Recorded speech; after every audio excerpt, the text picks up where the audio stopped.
Assalamualaikum warahmatullahi wabarakatuh. Waalaikumsalam warahmatullahi wabarakatuh. Sini saya akan menjawab soal UTS dari dosen pajak dan hukum perpajakan, yaitu Pojan MSMAKT. Soal yang pertama yaitu sebutkan dan jelaskan besaran tarif progresif. Yang pertama, penghasilan kena pajak 50 juta akan dikenakan tarif pajak sebesar 50%. Dan yang kedua, penghasilan kena pajak 50 juta sampai 250 juta akan dikenakan tarif pajak sebesar 15%. Yang ketiga, penghasilan kena pajak 250 juta sampai 500 juta akan dikenakan pajak 25%. Dan yang keempat, penghasilan lebih dari 500 juta akan dikenakan pajak 30%. Itu jawaban dari saya yang soal yang nomor pertama. Kalau misalnya ada salah tinggal dibenarkan saja oleh Bapak. Dan soal yang kedua, soalnya itu apa ya,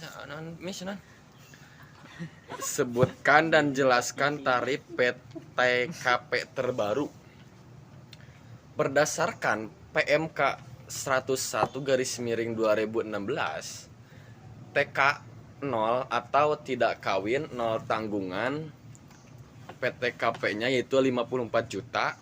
Tidak kawin 1 tanggungan 58.500 rupiah, ya 500.000 rupiah coy. Tidak kawin 2 tanggungan 63 juta rupiah. Tidak kawin 3 tanggungan 67.500.000 rupiah. Sedangkan yang kawin atau kodenya K ada K0, K1, K2, K3. K0 atau kawin tidak bertanggungan yaitu 58.500.000 rupiah. Kawin anak 1 ya tanggungan 1 63 juta rupiah. Kawin anak 2 67.500.000 rupiah. Kawin tanggungan 3 72 juta rupiah. Kawin penghasilannya itu digabungkan dengan pasangannya atau istrinya, kodenya itu K_1. Kalau misalnya itu kawin digabungkan dengan istrinya 0 tanggungan, maka PTKP-nya 120.500.000 rupiah. Kalau misalnya penghasilannya itu digabungkan dengan istrinya dan punya tanggungan 1, PTKP-nya 117 juta rupiah.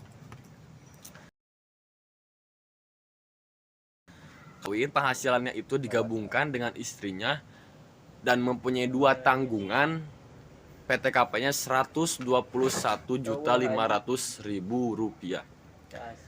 Kalau mempunyai 3 tanggungan, PTKP-nya yaitu 126 juta rupiah. Tuh soal nomor 2 ya. Sekarang soal nomor 3.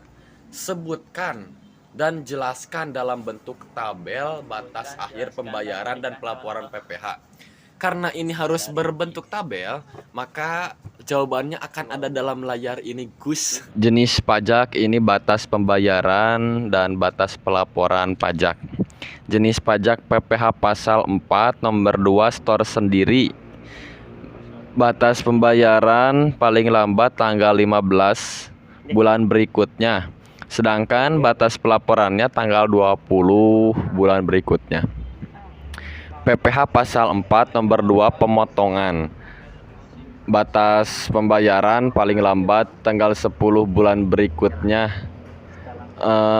Dan batas pelaporan tanggal 20 di bulan berikutnya.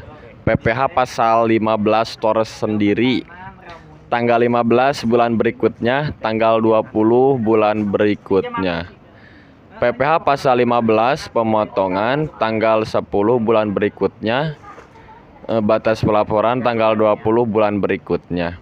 PPh pasal 21 tanggal 10, batas pembayaran paling lambat tanggal 10 bulan berikutnya, batas pelaporan tanggal 20 bulan berikutnya. PPh pasal 23/26, batas pembayaran paling lambat tanggal 10 bulan berikutnya, batas pelaporan tanggal 20 bulan berikutnya. PPh pasal 25, batas pembayaran paling lambat tanggal 15 bulan berikutnya, dan batas pelaporannya paling lambat tanggal 20 bulan berikutnya.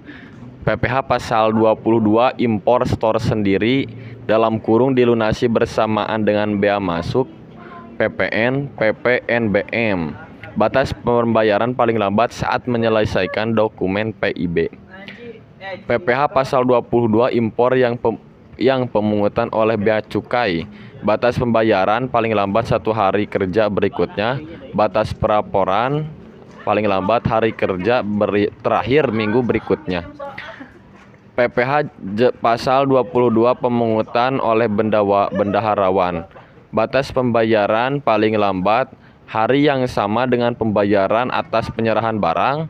Batas pelaporan 14 hari setelah hari pajak berakhir. PPh pasal 22, migas, tentang migas. Batas pembayaran paling lambat tanggal 10 bulan berikutnya, batas pelaporannya paling lambat tanggal 20 bulan berikutnya. PPh pasal 22, pemungutan oleh wajib pajak badan tertentu. Batas pembayaran paling lambat tanggal 10 bulan berikutnya, batas pelaporan paling lambat tanggal 20 bulan berikutnya. Sekarang soal nomor 4, yaitu yang berbunyi sebutkan denda atas keterlambatan pelaporan SPT massa dan SPT tahunan orang pribadi dan badan. Denda telat lapor SPT tahunan menurut Undang-Undang Nomor 8 Tahun 2007, yang pertama, denda Rp100.000 untuk wajib pajak pribadi. Nomor 2, denda Rp1.000.000 untuk wajib pajak badan. Dan nomor 3, denda Rp 500.000 untuk surat pemberitahuan masa pajak pertambahan nilai. Yang keempat, denda Rp100.000 untuk surat pemberitahuan masa lainnya. Sekarang mungkin nomor 5. Nomor 5, Ayeuna nomor 5. Sekarang nomor 5. Oh, sekarang nomor 5. Campuran. Sebutkan batasan-batasan dalam membuat definisi pajak. Batasan-batasan dalam membuat definisi pajak, yang pertama harus berdasarkan yang pertama iuran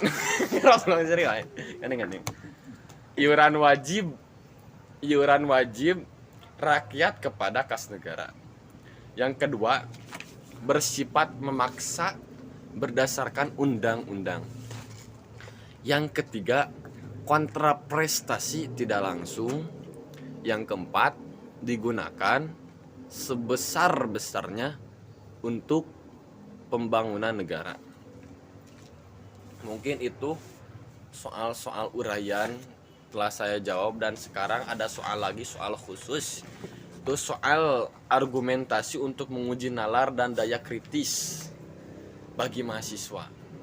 Apakah Anda sependapat dengan kebijakan pemerintah berkaitan dengan insentif pajak di masa pandemi? Pendapat saya sangat setuju dengan kebijakan pemerintah tersebut. Karena apa? Karena itu sangat meringankan beban-beban masyarakat di tengah-tengah wabah pandemi COVID-19 ini. Saya sangat setuju sekali dengan kebijakan pemerintah, walaupun mungkin di luaran sana ada yang tidak sependapat dengan pemerintah. Namun saya sangat bersependapat sekali dengan pemerintah. Mungkin itu saja yang saya sampaikan. Mungkin itu saja yang saya sampaikan. Itu jawaban dari saya. Mohon maaf bila ada kesalahan karena saya dalam proses belajar. Wajar jika ada kesalahan. Wassalamualaikum warahmatullahi wabarakatuh. Lagi gantek. Ya, saya lupa memberitahukannya. Untuk soal A dan C dan jawabannya saya sisipkan di deskripsi. Saya sudah mengubahnya, memasukkannya ke file Google Drive. Tolong silahkan bisa dicek.